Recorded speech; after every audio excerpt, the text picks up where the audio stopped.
morning, everyone, and welcome back to the Farm to Institution Summit. Session 3 will begin shortly. Please note that the session will be recorded. I have already muted all participants, and if you would, please turn your camera off until after all presentations have ended. You are welcome to use the chat function throughout the presentation, as well as the hand-raising feature during the Q&A portion at the end of the session. Both are located in your toolbar, either at the top or bottom of your screen. The moderator will be following the chat to ensure questions are addressed as time permits. If you prefer to ask your question, please use the hand raise feature and a moderator will call upon you to turn your camera on and unmute yourself. Again, welcome to the Farm to Institution Summit and thank you for your time. Hello, everyone, and welcome to our session titled Planning for Strong Community and Institution Partnerships. My name is Joy Kostansek, and I will be moderating today. I will quickly introduce myself and then turn it over to our panelists to introduce themselves and their work. And from there, we have about 40 minutes of planned questions, and then we will open it to the audience to answer your questions. So for myself, I currently work as a local food specialist at a regional food distributor in Ohio called What Chefs Want. I attended Ohio University for my undergrad and graduate degrees, completing my master's of sociology in 2020. And during my time here, I had many opportunities within the Southeast Ohio food system. And in particular, I worked as the food studies program assistant under Dr. Teresa Moran. And I was also the Sugar Bush Foundation graduate student on the Farm to Ohio Working Group, which was during the project's conception. We brought together members of the campus and community, including many of our panelists today. And we know these relationships are crucial to the successful implementation of farm to institution projects, and we're really excited to discuss these details with you. So I'm going to start by passing it on to Mary Nally, and then we will go through introductions and go from there. Hey, good morning, everyone, and thank you, Joy. My name is Mary Nally, and I'm the director of Ohio University's Center for Campus and Community Engagement. Next slide, please. Although Ohio University has a long history of experiential learning or hands-on learning, it is relatively recent that we have articulated and formalized this aspect of our institutional identity. Experiential learning, as evidenced in numerous scholarly research and publications, improves student persistence, retention, academic success, as well as personal outcomes. This is particularly true for students from minority populations and first-generation students.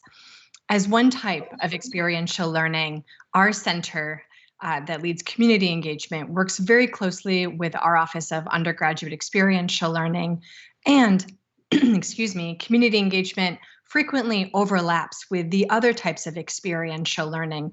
So there's community engaged study away and study abroad programs, community engaged internships, and so on. Next slide, please. I do want to be clear about the definition of community engagement because it might not be something that you are familiar with. So when we're looking at defining community, we intentionally define this quite loosely in order to be inclusive of all communities. So it's really ultimately any group of individuals who share a common interest, concern, need, or priority. Defining it this way allows us to not be bound by geographic limitations, nor by the level of formality of the group. So it could be anything from an international NGO, a local nonprofit, a coalition, or just a group of concerned citizens. For community engagement, we actually have quite a specific definition as we are working to meet the national standards set by the Carnegie Foundation for the Advancement of Teaching. Their definition, which we have adopted, has essential principles that support mutual beneficiality and reciprocity. I will return to these in more detail when we review our institutional principles on community engagement. Next slide, please. So relevant to our conversation today are the benefits to external partners, to community organizations, as well as our local farmers and food producers and others working in the agriculture and food justice sectors. So research has been done on why organizations and entities decide to partner with higher education institutions. And the first is that for community organizations, they get to educate students about their work. Most organizations already have this as part of their mission to educate the general public about what they do and why it's important. And this, of course, extends to students as well. For example, with community food initiatives, it's, as Susie will describe in more detail, as a food justice organization, they will likely find it important to explain to student volunteers or interns or a class that they may be engaged with why food justice matters. Why is it that some people experience food insecurity? And so it provides a moment to understand the social, environmental, and political contexts for that organization's work, leading to a more well-rounded understanding and experience, even if all the volunteers are ultimately doing are pulling some weeds in a community garden or sorting seed packets for a giveaway. It provides that larger context and the reason why that nonprofit is relevant in the community. And this deeper understanding applies regardless of what that student's major is or their career aspirations. The second benefit is that it leads to fostering long-term support for the work of community organizations. For nonprofits or agencies, from the leadership's perspective, it's important to educate students about their organization because their work frequently intersects with different kinds of skill sets that students can bring, as well as faculty and staff, of course. They want to help them understand how they can apply their expertise and how their degrees may be applied in the real world context. Third, engagement provides organizational capacity. As the saying goes, many hands make light work. And this can be especially true for student volunteers or interns or through a community engaged course. The added capacity students could offer would be creating lesson plans, providing up-to-date best practices based on the latest research that they've gained from their courses, as some examples. The fourth benefit is that participating in community engagement, the community partner is able to network with faculty and administrators and university leadership that can lead to deeper partnerships, perhaps going into some community engaged research projects together, partnering for creating educational tools for the organization to utilize in its community outreach, as well as cultivating faculty and administrators to serve on their board of directors. They also gain real expertise from these faculty and administrators, as well as the students. Next slide, please. So these community engagement principles that are the Center for Campus and Community Engagement has developed for our institution are the foundation to successful and ethical engagement, informing both our practices and our processes. These are based on the principles outlined by the Carnegie Foundation, as well as nationally renowned community engaged scholars. So I would say, Ohio University is still although we do have an extensive history of community engagement, we are always a work in progress and looking to improve these systems so that they truly do meet these principles, which we have recently defined. So just briefly, these six are that mutual benefit and reciprocity need to be equal or equitable among all partners, meaning the relationship must create positive outcomes for everyone involved. The community's identified priorities lead the partnership so that the community is leading the way as they are ultimately the experts on themselves. Engagement occurs through an asset-based lens, meaning that there's a focus on the community's strengths as opposed to their deficits. Engagement integrates justice and equity concepts so that the engagement is going beyond addressing a symptom of a larger issue. Partnerships are grounded in both commitment and sustainability so that there's an investment of time and energy to create long-term impacts that the community can maintain over time. And finally, engaged scholarship unites and benefits the academic and public sphere, meaning that community engagement scholarship by our faculty and administrators must be held in equal regard as traditional scholarship, and that it is most impactful when it is jointly designed and inclusive of the community partners. Next slide, please. And I'm almost done, I promise.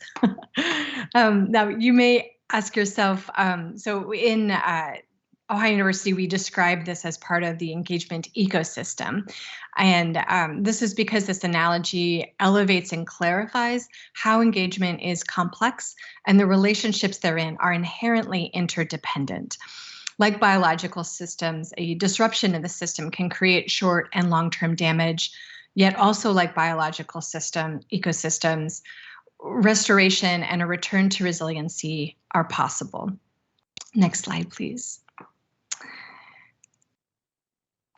As part of the engagement ecosystem, we have articulated both vision and value statements that, though aspirational, provide a vision that clarifies our destination and values that clarify the path to get there, while also connecting this work to the institution's own mission and our reason for being. Next slide. And of course, we want to acknowledge that it's important to be candid about how the university perceives our benefits as well related to community engagement, such as the Farm to Ohio initiative that is being showcased during this summit. These kinds of partnerships allow us to create community engaged experiential learning opportunities for students, such as through community-based internships. It also opens opportunities for faculty and administrators to develop community-engaged courses and research that lead to high-impact learning and scholarly outcomes.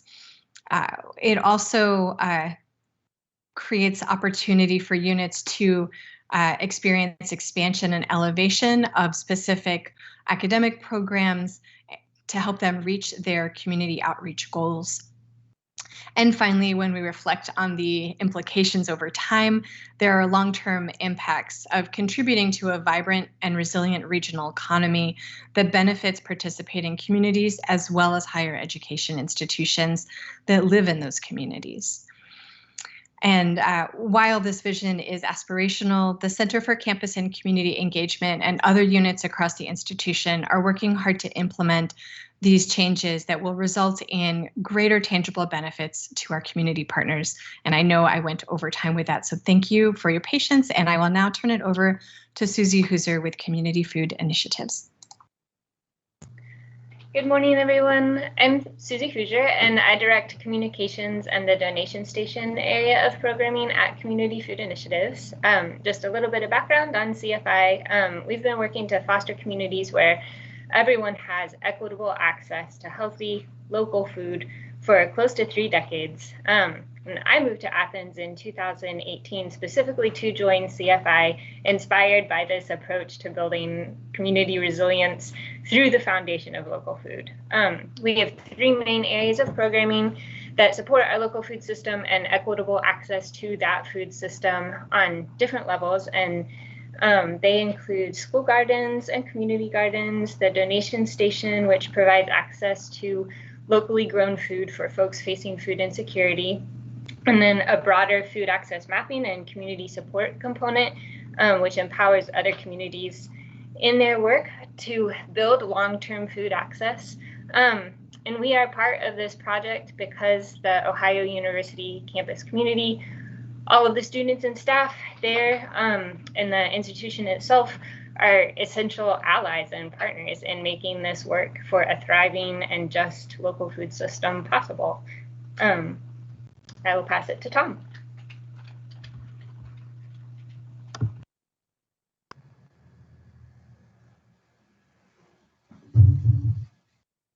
Hi, everybody. I'm Tom Redfern. I'm the Director of Sustainable Agriculture for Rural Action.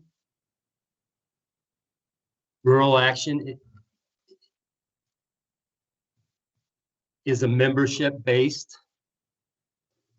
nonprofit that uses the tenets of asset-based,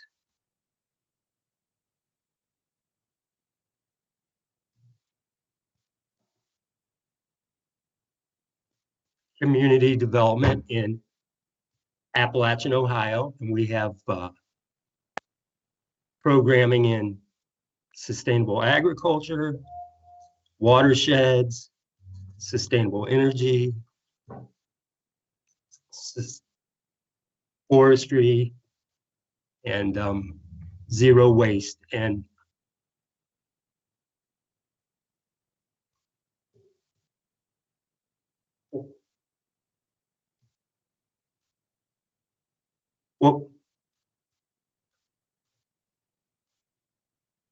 what we try to do is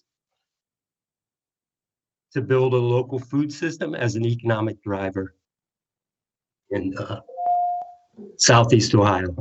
And ways we do that are through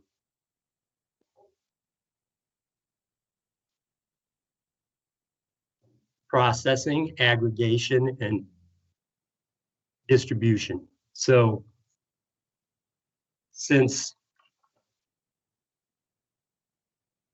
2004, we've worked with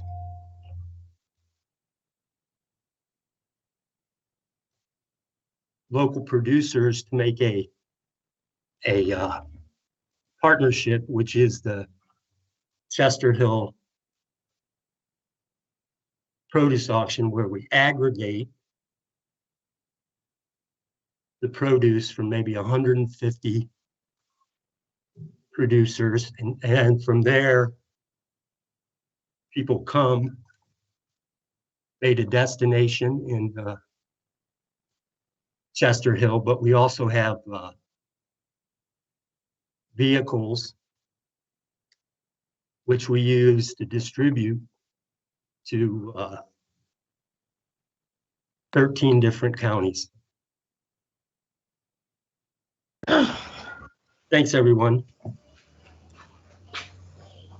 Next.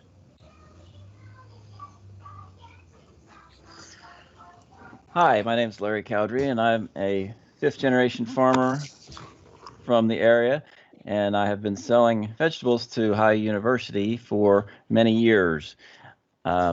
These are some pictures of my wife and I and our farm, and we have been selling, like I said, we've been selling to OU for many years, and I just am ready to answer any questions that anyone might have with that experience.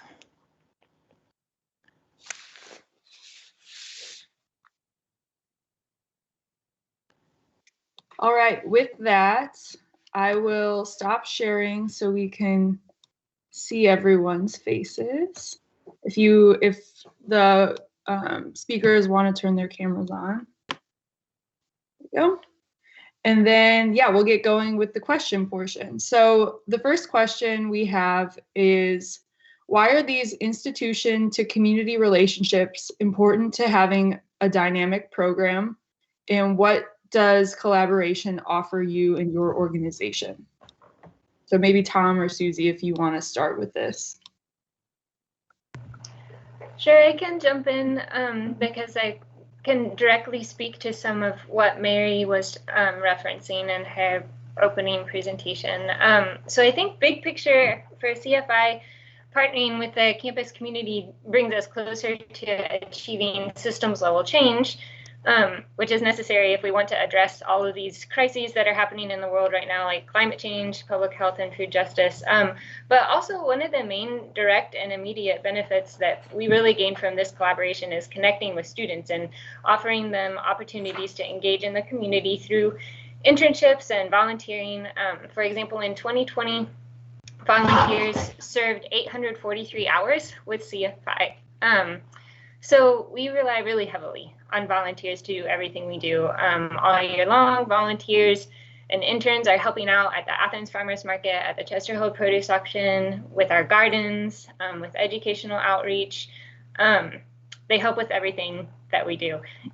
Additionally, students bring their area of expertise to CFI. For example, we often host social work students, nutrition students, public health majors, and geography majors. And then in turn, I'd say we offer the real world experience that Mary was talking about, opportunity for professional development, specifically education about food security in this region and how our food system connects everything. And that education and experience is long lasting because the volunteers take that with them after their experience with CFI. We know that from my personal experience, we know that volunteers are impacted by their experience, because in my 3 years at CFI, I can think of at least 5 students who have gone on to pursue careers in food justice. So their experiences with CFI and with this network are definitely impactful for the students. Great. Tom, do you want to provide an answer? I'll repeat the question. It was, why are these institution to community relationships important to having a dynamic program? What does the collaboration offer you and your organization? So I would like to echo much of what Susie says.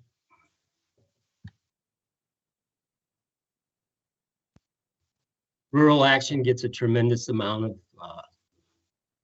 support from student interns and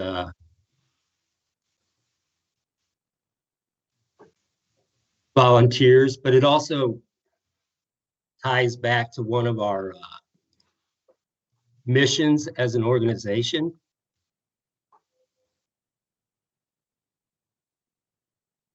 Which is to build up that next generation of leaders that Susie touched on. From my perspective, it's been awesome to see people we work with move on and move up and make real impacts, which would include you, Joy. So. Thank you. Mary or Larry, do you want to chime in at all on this one? Sure. I would just say, from the university's perspective, these, as I shared a bit in my presentation introduction, these kinds of relationships with community partners are really essential to our mission of being a public higher education institution, and one that is increasingly dedicated to focusing on high impact practices and experiential learning, as both Susie and Tom just attested to. And yes, as Joy is kind of our living, breathing example in this presentation of the power that these kinds of experiences can have for students, but also for our faculty and administrators that have been part of the Farm to Ohio initiative for many years now. And one of the things I appreciate about your question, Joy, is that you're being really explicit and understanding that these kinds of partnerships and programs are dynamic, that part of the essential components of this kind of collaboration are the need to be adaptive to our partners' needs and priorities, and understanding that those are changing conditions, whether that's, the nonprofits, the seasonality of food production, but also the seasonality of a university, as well as our ebbs and flows in terms of available funding and institutional structures as well. Great, thank you. Larry, I feel like the next question pertains a little bit more towards you, so I'll go to that, and if you want to start that one off. It is, how do you build relationships that are valuable to farm to institution? So from Susie and Tom's perspective, like who within the university was it important to build a relationship with? Larry, coming from a producer selling to the university, how did you kind of start that relationship and get it rolling? Yeah, that's a great question. It's really essential that the top management, the top administration is behind this movement at the university, because you can't expect someone down on the floor in the kitchen to actually make any decisions. So all this programming has to start from very high up and be pushed downward. And from my perspective, it's you have to be flexible to the turnover rates in some of these positions are kind of high, and so I've dealt with many different folks over the years, and just getting to know each one of them, it takes time, and it's from the producer end, you have to be flexible. Like I say, you have to get to know each individual buyer, and you have to provide a top quality product that they want and that they see value in.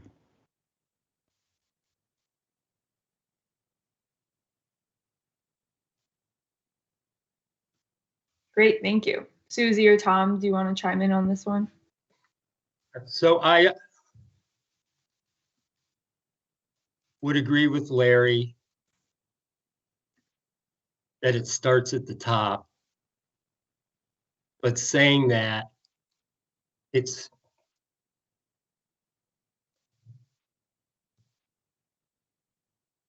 really important to respect the needs of the baseline workers and to make that relationship work in such a way that people at all levels within the system can see the value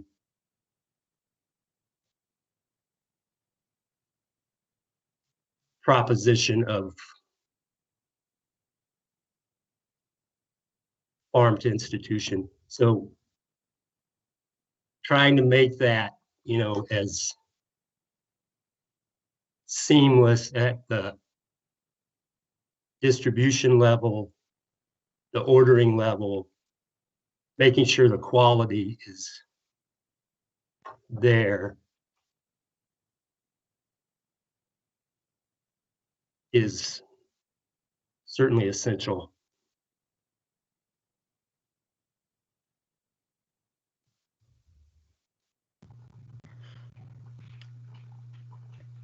Susie? Thanks, Tom. Yeah, I can chime in. I think, Tom, you mentioned making sure that everyone sees the value of this work, and I think that is actually a major part of CFI's role in the Farm to Ohio Working Group, and that's just working directly with students. Forgive me for my dog who is hyper.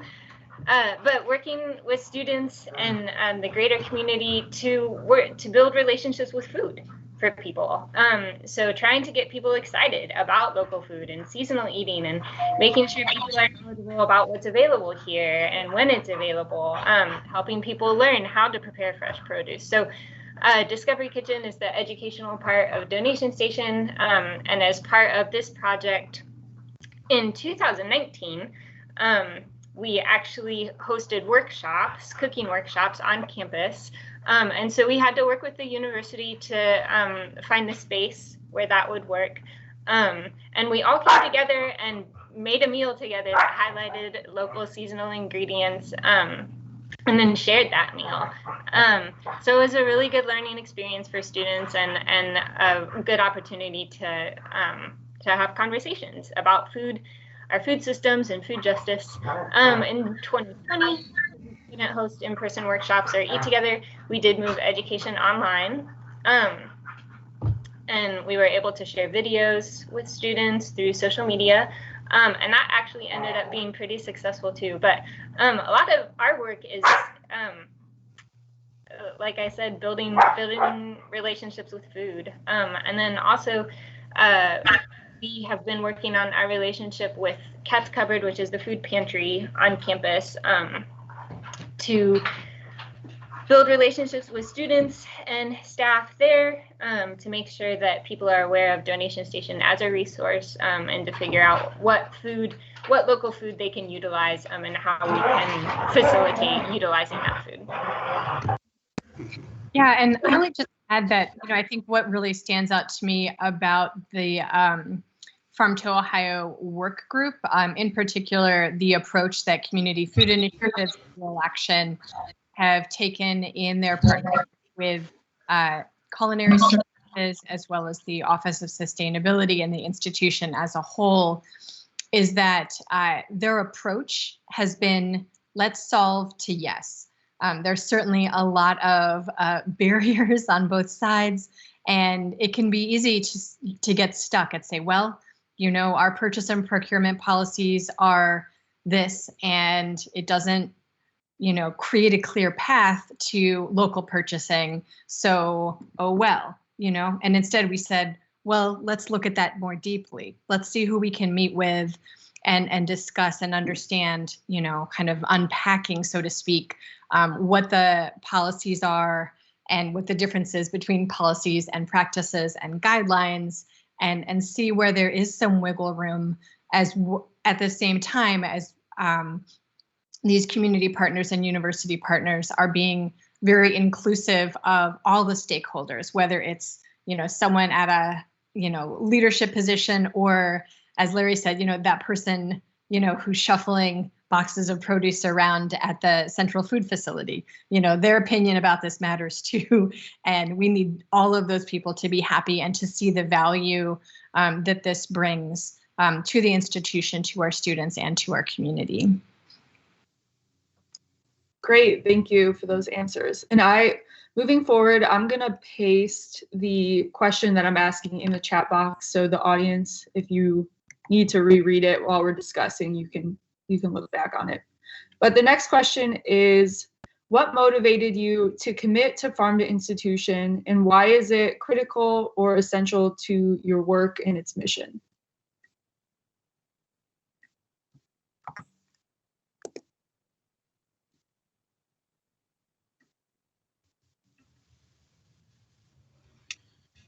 I'll just volunteer Tom if you want to start. Sure, I'll start. When you look at the history of the local food movement, it begins with the direct to consumer.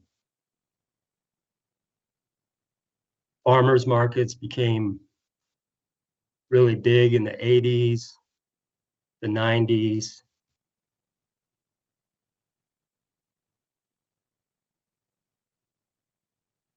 But when you look at the consumption of food,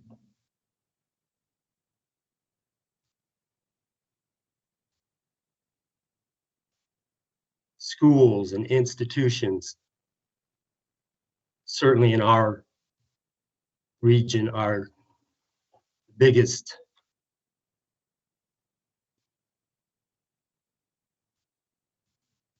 consumers. So how can we actually have a working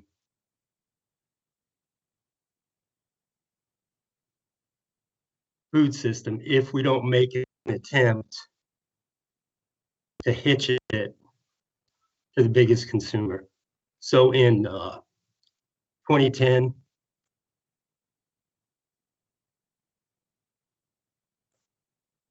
the University of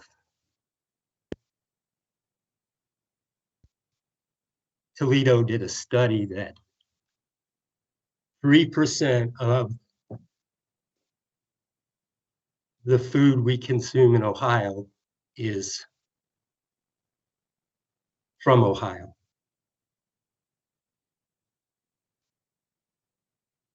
But at the same time,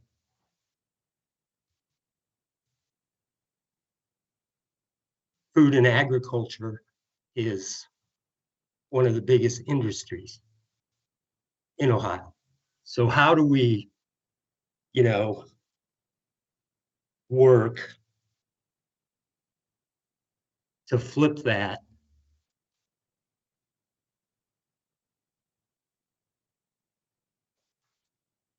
to 10%, say, which would have a huge economic impact.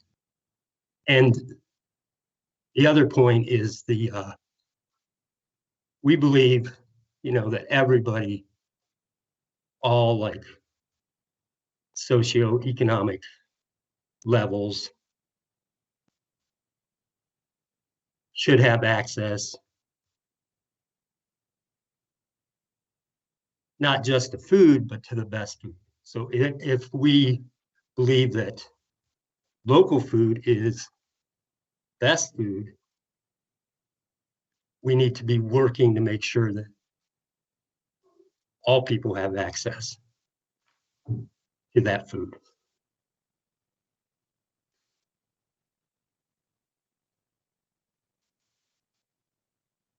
Next. I can speak from the producer side. The potential is huge for someone who was, say, starting out farming, or a smaller grower who would like to expand and maybe doesn't have a market. There's a tremendous potential to do a large volume of business with a large institution, especially a university, but even a local high school kitchen uses a tremendous amount of food, and if you could supply them, that would be a great market for someone who is interested in expanding their operation.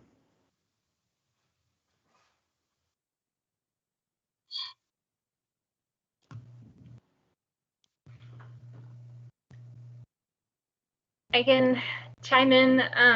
Tom, a lot of what you said resonates with the reason that CFI is committed to supporting farm to institution. I think knowing that this collaboration increases community engagement among students and increases awareness of CFI and rural action and local food on campus was part of our motivation to join the work, but also just the greater awareness of the critical role that universities and institutions play in making systems level change possible.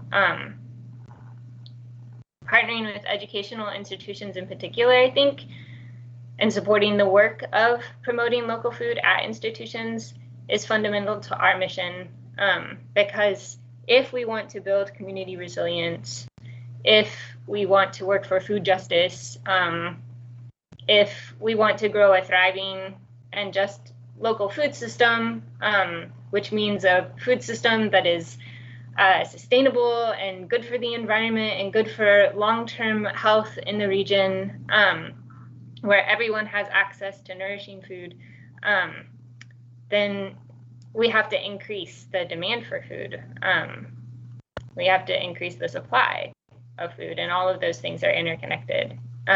Additionally, I think educational institutions serve future generations, which is really key in part of this work. Yeah, and I would add, in terms of my response to this question, I have, I guess, both personal and professional motivations at play here. Southeast Ohio is my home. I was born and raised here, and have experienced and seen firsthand not only the beauty and incredible assets of our region, but also the food insecurity that many of our community members have experienced, and that I experienced as a child in this area. So I think there's that experience, and knowing the priorities of our community, looking toward the resilience that has been mentioned, and developing a strong, localized economy that is building on our assets instead of on extractive industries is, a really clear goal that we have as a region and as part of the Appalachian region in a more broad sense. And, of course, my professional role is to help tie those community identified priorities to our institution's context, whether it's student learning or faculty and administrative engagement in a variety of ways. And I think the other thing too, I want to acknowledge that the Office of Sustainability is a part of our initiatives here and very closely tied to this work because, at the end of the day, what is affordable and efficient is eating from your own backyard, eating the food that is grown and raised and processed in your own community and region. And that, when we're looking at the triple bottom line of what's the best use of our funding, that can, help our economies thrive, help our communities thrive, and minimize any negative impact on our environment, purchasing locally and eating locally is really key, as well as to our health outcomes. And so, this is an issue, closely tied to climate change, to social enterprise. And those are things that are very, very important to our student population. And increasingly, younger generations are prioritizing those things, as well as aspects of economic and racial equity that are also interwoven with food systems. And so, there are a lot of priorities and motivations at play.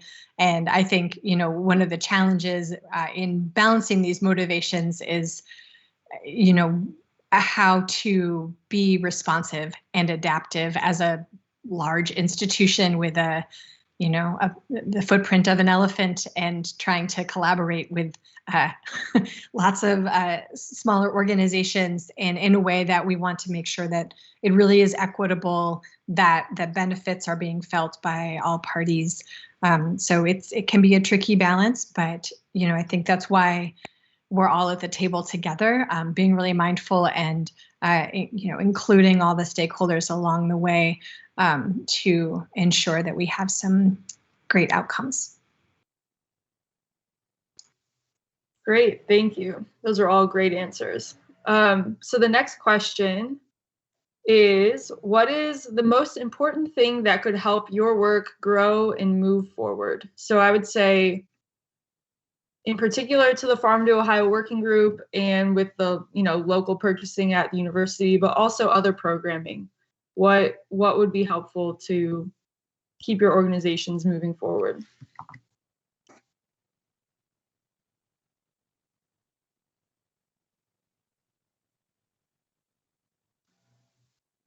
Maybe Susie, do you want to start with this one? Sure, I can start. I think one of the biggest things that we need in order to sustain this work, in order to grow this work, is student engagement. Growing the number of people who are engaging in this conversation, growing the number of people who are participating in this work. Engaging students and instructors who are these sort of local factors who are interested in food systems, and talking about all of the things that Mary was referencing, how our food systems are connected with climate issues and social justice issues.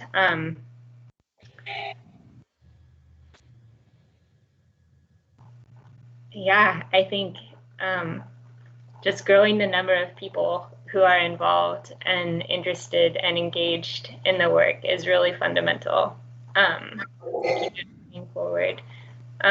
Because if we want to create systems level change, which we need to do, we need to have everybody, or as many people as possible, involved. And then also, just on a practical level, consistent funding that would pay farmers to grow food for folks facing food insecurity is a necessary part of the work right now. Everyone, like Tom was saying, everyone deserves access to food that is going to enable wellness, food that's going to be nourishing in the long term, which means that it has to be friendly for environmentally friendly as well. But yeah, on a practical level, I think consistent funding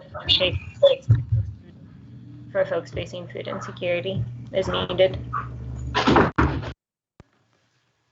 Could I actually ask a follow-up question to that, to the first part, Susie, which you say more people would be helpful.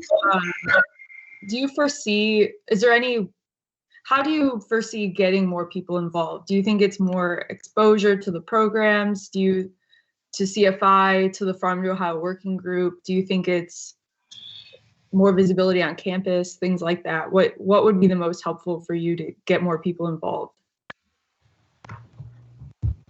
That's a good question. I think greater visibility on campus, engagement from instructors, and engagement from any, greater visibility on campus, and effort on the part of the university to, for example, food studies served that purpose in the past, but active participation in spreading this knowledge and engaging students in the work.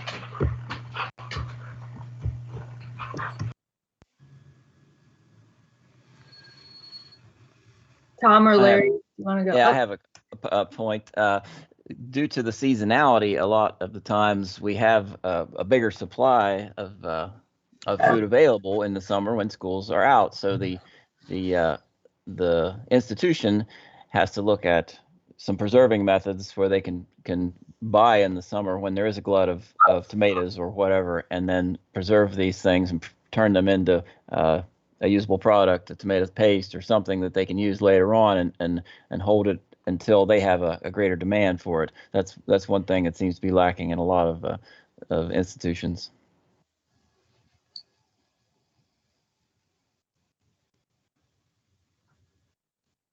Right. So I totally agree with that. I mean,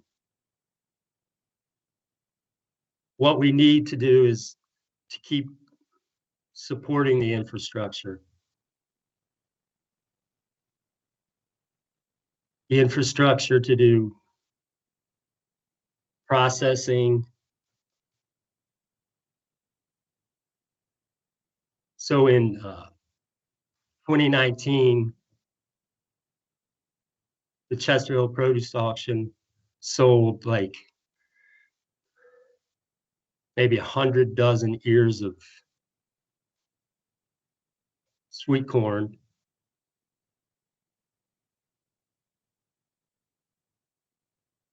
to the university, which was able to, to employ people in the summer to process that, to freeze it, to make cobettes, because they had that infrastructure. So to keep working together, as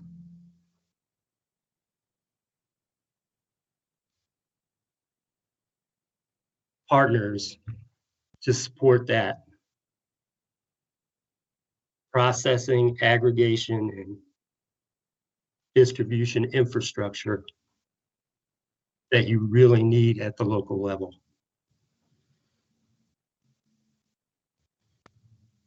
Yeah, and I would agree with all that has been said, and with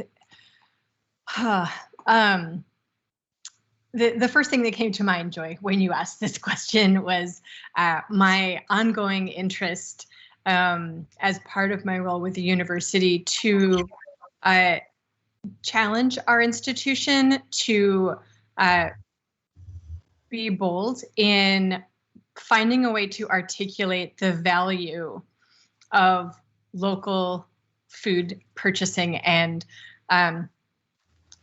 to be able to increase the effectiveness of our government relations to better advocate for our institutions requesting a state-wide revisitation of the affordability and efficiency guidelines that currently really prohibit or create the perception that there's a prohibition in local purchasing because it's not affordable or efficient. I'm using little fake quotation marks for those who maybe are listening in and not able to see my expression. So I think there is a challenge to be made to that, to make the argument that purchasing local is the right investment, both in terms of, to some extent, an ongoing fallacy that local food is more expensive than, food from the global system. I think that, especially if we look at the long-term pricing and the impacts that climate change and other issues will have on our food long-term, purchasing local has a lot more return on our investment, as it helps strengthen our campus communities and our surrounding regions, which benefits the university. If our communities suffer, if our region suffers, the institution suffers along with it. We are interconnected and we can't get away from that. And so we really need to, I think, look at that more boldly and be willing to invest in this kind of work, as having a stronger allocation of funding to support this, and supporting the administrators that are working to ensure that we are in compliance with what we need to be in compliance for, while also effectively advocating for local purchase and procurement, I think is really key. The second thing, kind of going back to Susie's comments, our office, the Center for Campus and Community Engagement, has been around for almost 10 years now, but it's really just in the past few years that we've gotten an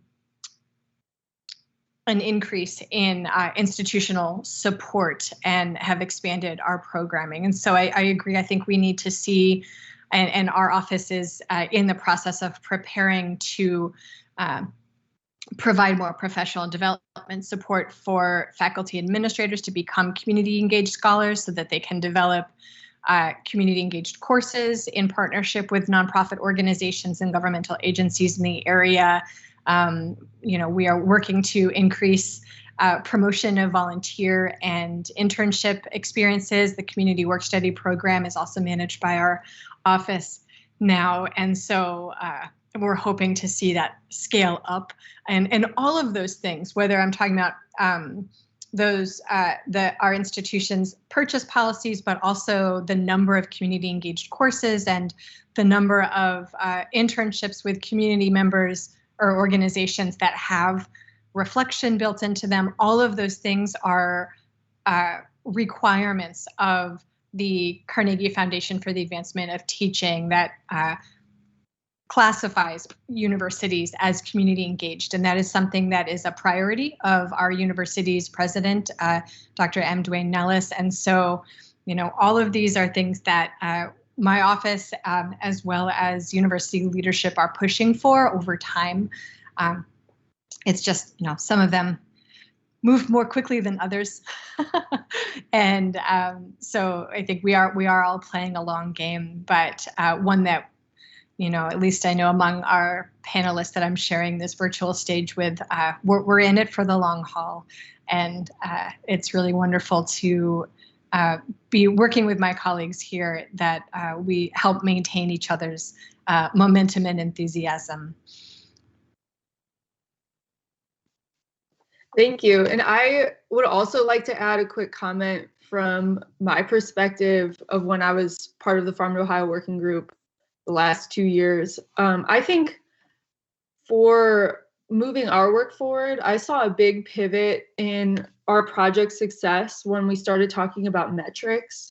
I think in creating systems where sustainability and local food initiatives are backed by metrics and are forced to be tracked is a really great way to make sure it gets embedded in an institution's system, because it's one of those things where if you don't have to report on it, then it's probably going to fall to the wayside. especially when people have so much on their plates and are just trying to, get the necessary work done. And I can also speak to that from my perspective in my current position, which is a local food specialist at a food distributor. So I work with other universities across Kentucky, Indiana, and Ohio, as well as K through 12 schools.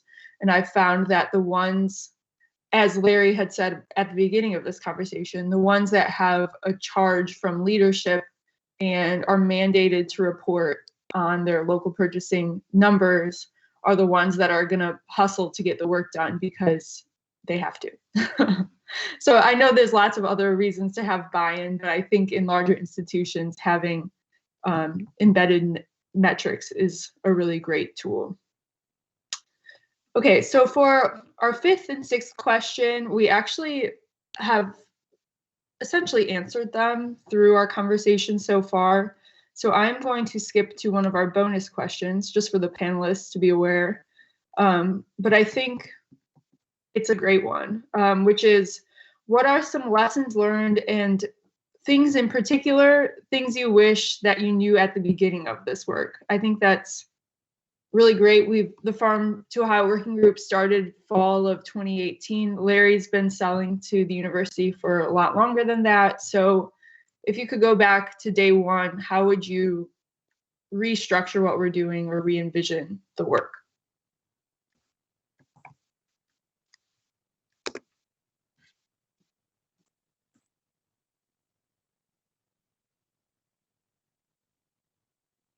I know you might need some time to think because I just sprung that one on you, but Tom or Susie, if you want to start off.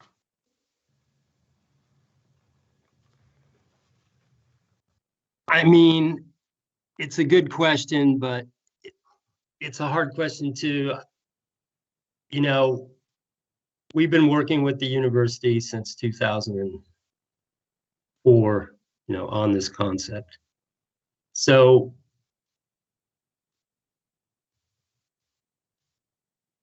maybe the things I would magically like to change would be like,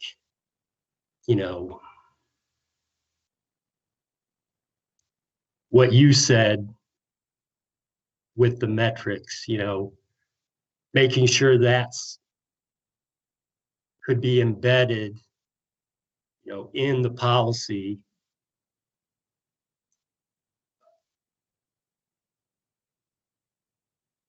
Of the university, but not just,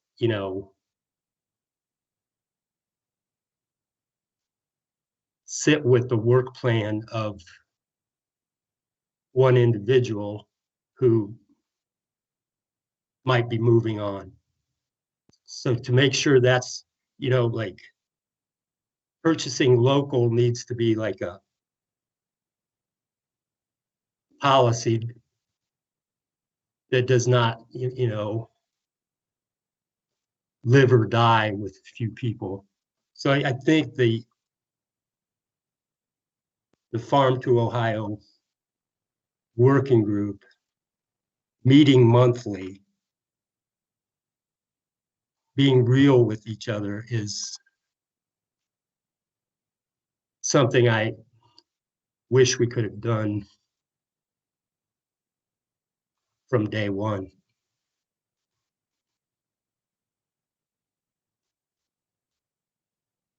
I'll agree with Tom on that, because as this process started way back when, there was an individual in charge, and he really wanted this to happen, and it did, as to a certain extent. But then he moved on, and the next person wasn't quite as behind the program, and it kind of slowed down and almost died out. But the thing is, you have to be flexible with dealing with different people, different personalities, and then, as I said, flexible. The university also has to be flexible, because seasonality, because what's available when it's available, and every year is different for a farmer. You have some years you have a lot of one thing, and other years you have a lot of a different thing, and they have to try to utilize what's out there.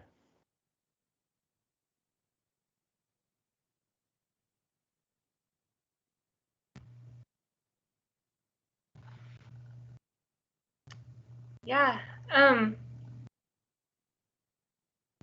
Both Tom and Larry referenced sort of the need to maintain momentum in this work. And I think that is a lesson that we've learned too, as far as educational outreach goes on campus, and increasing awareness.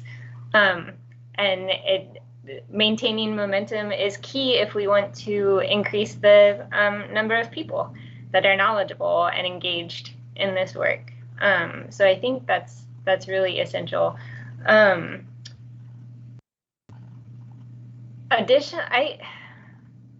We have learned a lot through this whole process about the various barriers that students face in accessing, or that a campus community faces in accessing local food.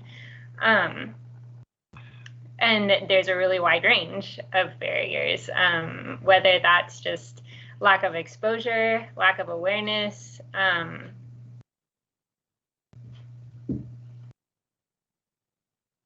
and so I wish if we talk about what things that we wish we had done differently, I wish that we would have engaged in those conversations from the very beginning, to get student input on the barriers that they're facing. Is local food affordable for them? Is it in a location that they can access? Do they know how to use it? Do they know how to cook with it? Do they know how to preserve it? Do they know how to grow food? So I think having those conversations from the beginning would have been really valuable. But we can have those conversations moving forward, and we plan to. And that means that we need to maintain the momentum that we have. Yeah, I agree. I think, one of the things that I think we all wish, going back in time, that maybe we had known at the time, at the onset for us, but I think is also still relevant today, is for community members, whether it's an organization like Rural Action with their Chesterhill Produce Auction, with community food initiatives, and with individual farmers and food producers such as Cowdery Farms, that when interacting with the university, I think it can be potentially intimidating, or at least there can be a lack of knowing, like, what can I ask for? What can I push on? And, is that no a hard no, or is that person just having, is that like a rule, or is it just a person having a bad day, which we all have, right? And so I think, one of the things that I think our current working group has been pushing on and discussing is, how can we make this process easier to access and understand, and more transparent to external partners, so that, a new farmer or food producer who wants to sell to our university, is it clear to them what the rules and responsibilities that they will have are, what the criteria that they will need to meet in order to sell, and how they can negotiate price, what the process is there from start to finish, even just like how long is it going to take me to get that check in the mail from the university, right? Because even that can take some time, just working with any large institution. And so having that transparency of the process is really key, as well as empowering the community partners to know what they're able to ask for, and that saying no thank you is totally okay, and that shouldn't destroy any potential future partnership or sale that can happen. And I think another lesson learned that our office is working to rectify is having best practices, having those principles outlined so that everyone knows what the key ingredients are for an ethical, community engaged partnership of any kind. And, having some tools and templates to, help assist partnerships developing at the onset in a way that will result in tangible mutual benefit, and having the data associated with that, to be able to celebrate and showcase at the end of the day, that will hopefully generate increased institutional support for that work. And I think, again, maybe I'm circling back to something Tom had said, and Larry as well, that I think the lesson learned that we're all working really hard on right now in our work group is to make sure that, when I move on, or when Gwen Scott in Culinary Services moves on, that this initiative will remain, that we're, not just doing this as a farm to institution thing, we are institutionalizing local food purchasing. That is what we are here to do. And again, that's, not something that can be done overnight, but ultimately that is what needs to happen in order to make sure that, the Chesterhill Produce Auction farmers and Larry Cowdery's of our region will continue to enjoy this partnership, will continue to benefit, as well as the institution itself. Great, and I think that's a good segue into our last question. And I think, so the question is, what is the dream? What does farm to institution look like for you ideally? And we have touched on this in a few different ways. So if you want to answer that, or any kind of closing comments before we open it up to the audience.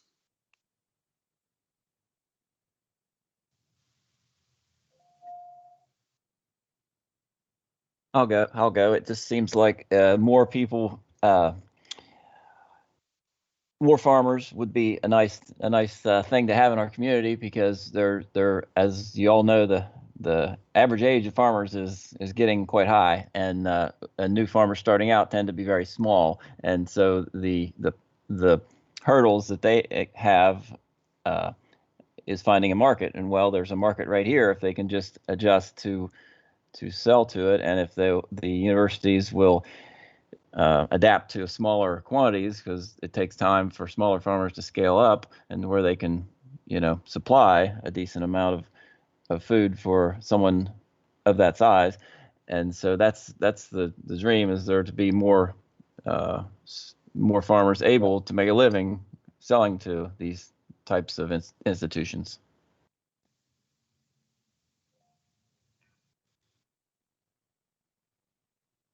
I totally agree with you, Larry. The first thing I thought of when Joy was asking this question was, I want pipeline programs. I want students, not only, we have a wonderful sustainable agriculture course at our university. We have the Ohio Student Farm, which is an experiential learning farm that supplies the Chesterhill Produce Auction, Culinary Services, as well as any excess food going to Community Food Initiatives donation station to help support emergency food systems in the area. I want more students going through that pipeline, and we've seen it. I know Susie and Tom and Joy have all seen this firsthand. A student takes that sustainable agriculture course that introduces them to these nonprofit organizations that are working on food. Those students then maybe do a volunteer or internship opportunity. They do a year of AmeriCorps or Vista with them, and then tend to stay in the area. Or at least, as Joy, she's still nearby, and, and contributing to this work in a larger way. And I think, there's a lot of opportunity for that to be expanded to directly support our existing local farms and food producers. But also, I think Larry's exactly right that, there is a lot of opportunity to not just say like, oh, like this is neat to go learn about, but you could actually be that farmer, you could be that food producer, and that is a viable and meaningful pathway, and that I think we are absolutely going to need to encourage that, and that we have a lot of the key infrastructure we would need to develop such a pathway forward.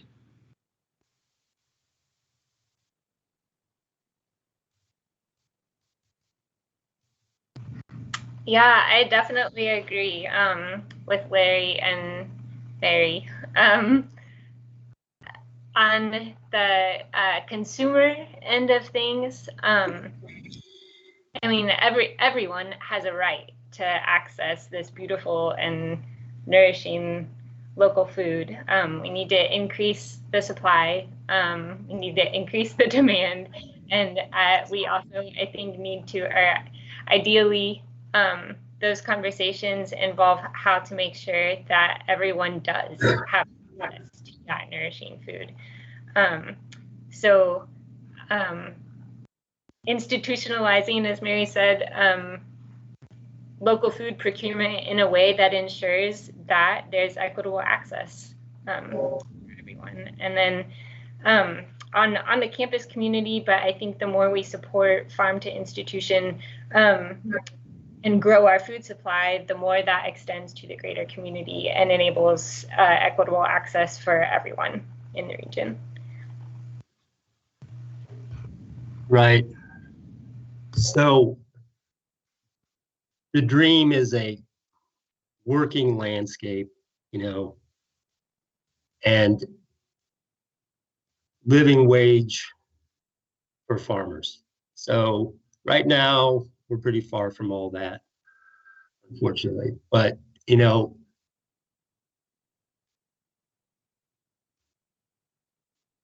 just as an example, without having a contract, the university can buy from a farmer $50,000 worth of produce a year. So just imagine, you know, if we could do that with like 20 regional producers. Something like that would be, you know, doable and a dream.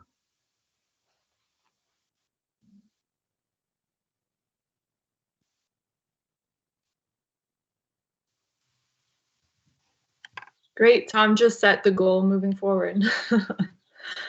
All right, so that concludes our questions. So now we would like to open it up to the audience. So if you have any questions, you can either type it in the chat box, or as Nikki said, you can click the raise your hand and turn on your video and mic and vocalize your question.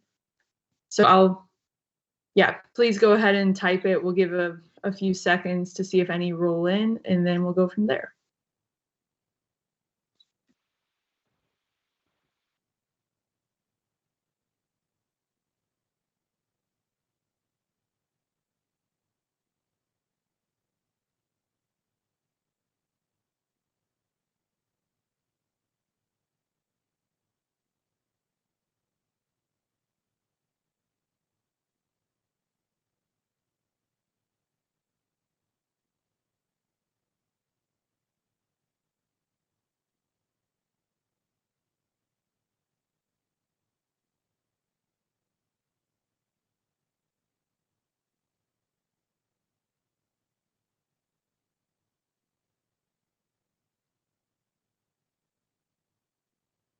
Okay, it looks like no questions are coming in. So we do have a backup one, but please, if anything comes up, oh, here we go.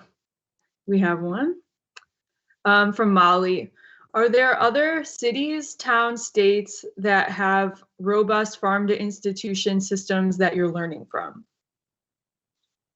So anyone from the panel, if you want to hop in.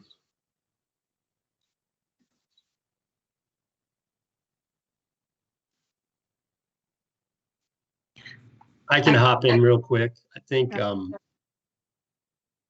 Maine has some good examples where it's legislated to buy local.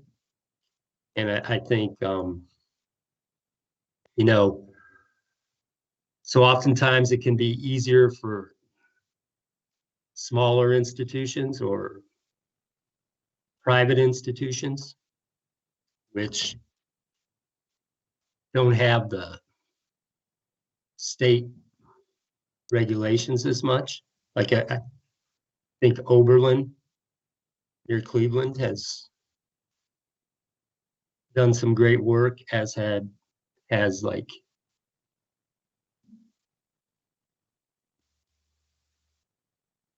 Kenyon College. And Joy, you went to the farm to New England. Yeah, I think there's a lot of good things going on out there. Yeah, New England it's called Farm to Institution New England. It's a collaborative that brings together universities, nonprofits, K through 12. They have a whole farm to seafood movement out there. And basically it's a platform for like collective power and collective action to push policy forward, legislation forward, to build purchasing collaboratives, things like that. So I think that's something, especially with the summit, that we are seeing develop across Ohio and our corner of the Midwest. But yeah, definitely something that we admire out on the East Coast.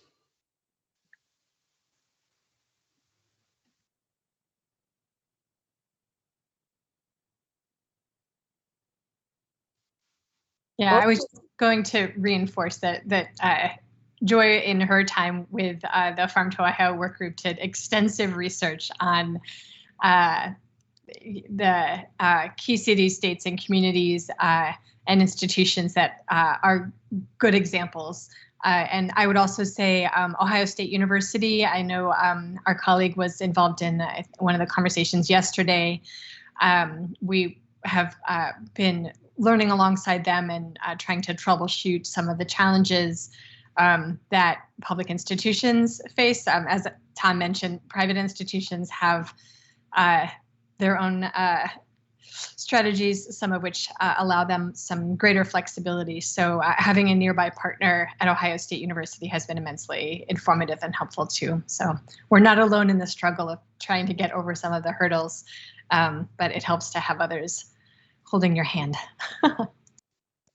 Yeah, and I'll also add, when I was doing that research, Mary mentioned a large part of it that I was looking at was the University of Kentucky. And I know Lillian was a part of this summit, but UK has really great metrics and standards for their purchases. So they look at like Kentucky grown produce, but then they also look at processed items and the percent of Kentucky grown ingredients within those items. And they measure farm impact as well as the business impact. So they have a really well thought out program down there. And I will say they have a contract with Aramark. That's their food service contractor. And so within their contract with Aramark, they do have local purchasing mandates embedded within it. So that, I know, again, back to my spiel about metrics earlier, I think seeing when you have local embedded in contracts in formal language, it can definitely help propel a program forward. Yeah. Okay. So unless Susie or Larry want to come in, I can move on to the next question, which was yesterday we heard about universities partnering. What Southeast Ohio entities could partner or do partner with OU in local food purchasing? Companies, businesses, restaurants, etc. How could that work if it isn't already happening? Tom, do you want to take this one? I feel like you could speak to some of the larger work that Rural Action has done, but also culinary services working with, was it for Vino de Milo? I'm forgetting a bit, but I think you know most about all of that. Right. So the important thing is that the university has the infrastructure. Rural Action has some infrastructure we're trying to build up. So the Central Food Facility has the capacity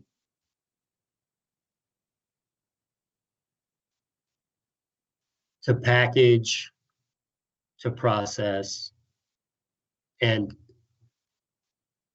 so, you know, pre-COVID, they would have orders from like K through 12 schools that when their supplier would come in,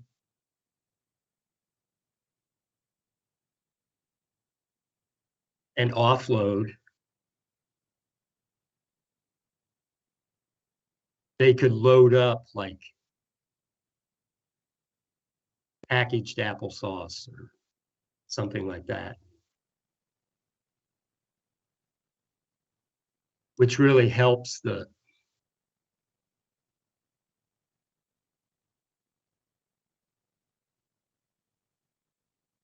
sustainability of the central food facilities because they have that equipment.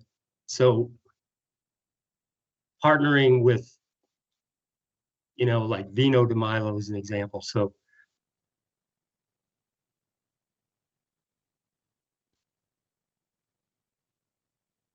they are a tenant at AceNet,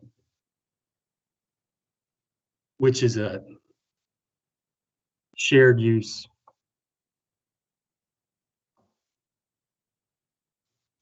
kitchen in Athens. So through the produce auction, they purchased butternut, squash, which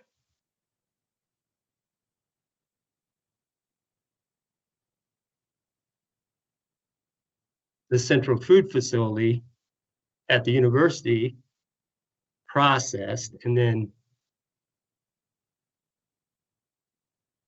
sold to Vino de Milo, who packaged it at AceNet and then ships it out.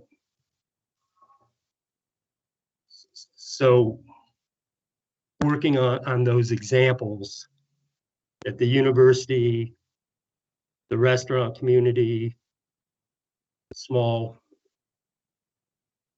processors can share, our infrastructure to value add is what we need to do.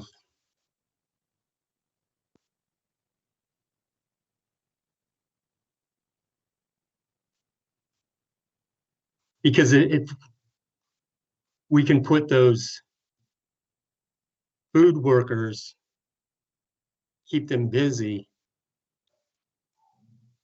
through the summer, not just dependent on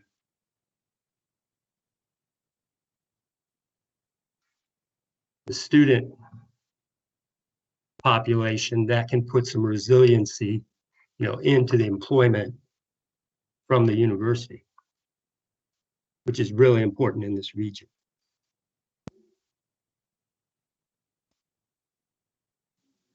Does that answer the question? Yeah, and couldn't another part of it be the other aspects of farm to institution, like your rural actions work with Ohio Health?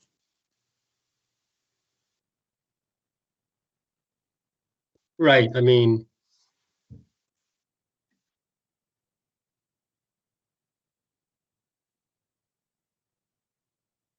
farm to institution,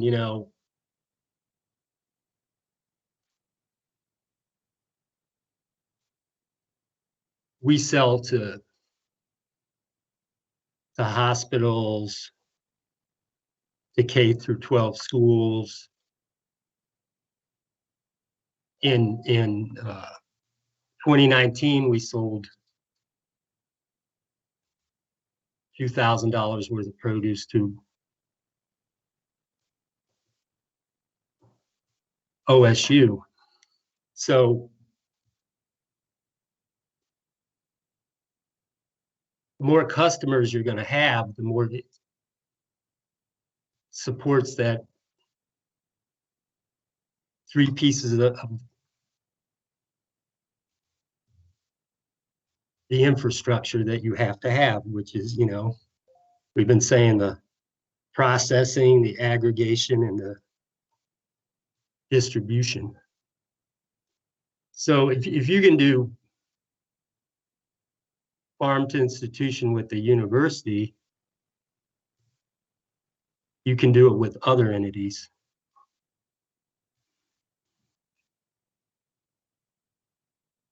So it builds upon itself.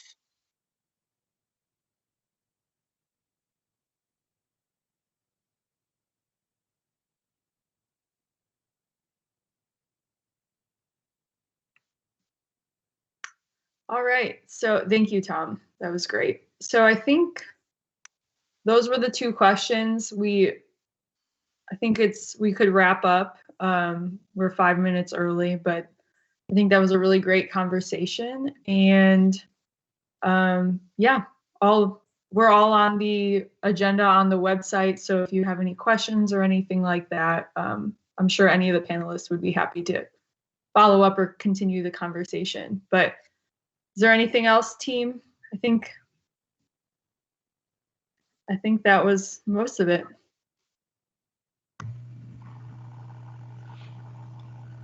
Thank you for the conversation. Yeah, thank you. And thank you everyone for coming. It was really great. We've had a lot of planning for this, so it was great to see it come together. Definitely. Thanks, everyone. Thanks, everyone. Thank you. Yep. Have a good rest of your day.